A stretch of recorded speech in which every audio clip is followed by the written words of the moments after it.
In other global news, the United States and the UK launched strikes against 36 targets in Yemen with the support of several other countries. And this was in response to repeated attacks on shipping by Iran-backed Houthis that have disrupted global trade and put lives at risk. The strikes comes a day after US's operations against Iran-linked groups in Iraq and Syria. The Pentagon said that the strikes hit weapons storage facilities, missile systems, launchers and other capabilities that the Houthis have used to attack Red Sea shipping. It added that it targeted 13 locations across the country so far.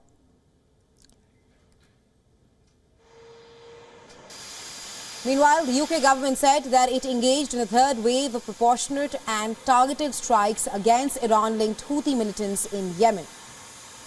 The footage released by the UK Defence Ministry showed aircraft taking off from an airfield identified as Akrotiri, Cyprus by the ministry.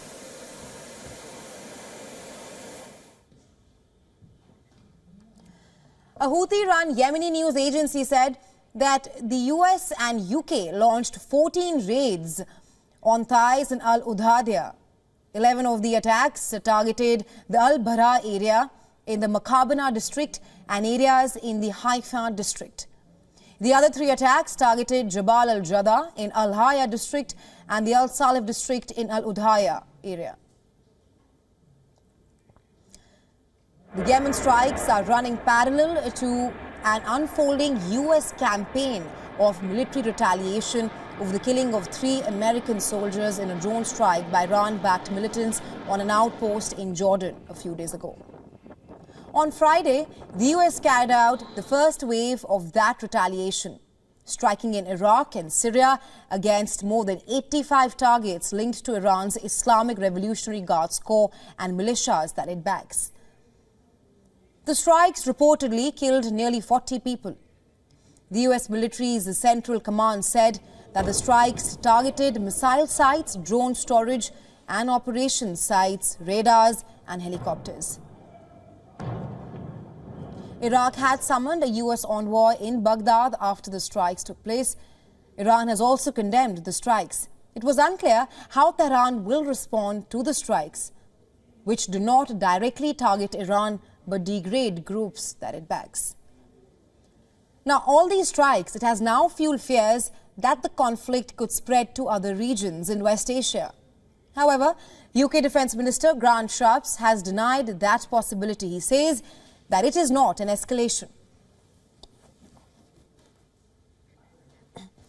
And for more on the latest strikes by the United States of America, we were earlier joined by Edward P. Joseph, Senior Fellow at the Johns Hopkins University School of Advanced International Studies and Foreign Policy Analyst.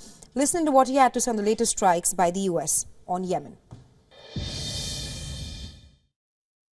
First of all, the US and UK have tried to make it clear that these strikes in Yemen are not retaliatory for the attack in Jordan that killed 3 U.S. service members, so that these are separate. These are part of the ongoing effort. There were already 2 separate efforts by the U.S. and British forces in January hitting Yemeni targets that are supported by Iran, both in terms of supply and in the presence of leadership of senior Iranian commanders on the ground in Yemen.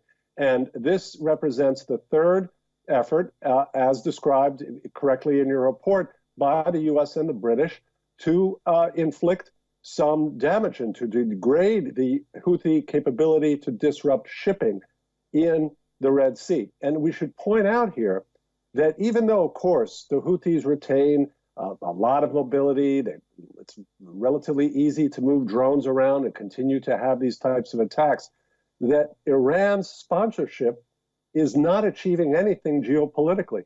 There is no additional pressure on Israel. To the contrary, we have a half dozen countries supported the US and British in this latest effort in Yemen, and that included Bahrain, which could not have acted without the support of Saudi Arabia. Please.